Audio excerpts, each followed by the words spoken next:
Welcome to the Genius Factory. Enjoy the video. You begin by opening Now Playing directly, swipe up for Control Center, or press the side edge if configured. Tap the Now Playing icon to surface controls. If your audio is on another device, make sure your iPhone or the watch is the active audio source. This prevents confusion. Once you see the artwork and play controls, press play to confirm audio routes correctly.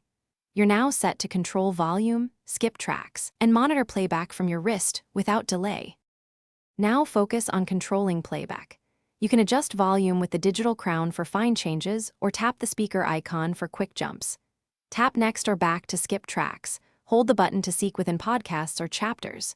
If you need another speaker, use the AirPlay icon to change outputs. Select your iPhone, HomePod, or Bluetooth headphones. Make sure Bluetooth is on and devices are paired so switching is instantaneous. This keeps you in control of what plays and where it sounds.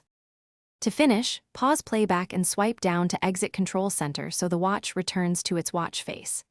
If Now Playing freezes or shows incorrect artwork, force quit the app by pressing the side button and swiping it away, then reopen. This often resolves stale data. If audio still won't route, unpair and repair Bluetooth, or restart both your watch and iPhone. One key troubleshooting tip: toggling Bluetooth off and on usually resets device routing and fixes most connection issues quickly. Thanks for watching. If you found this helpful, don't forget to like and subscribe.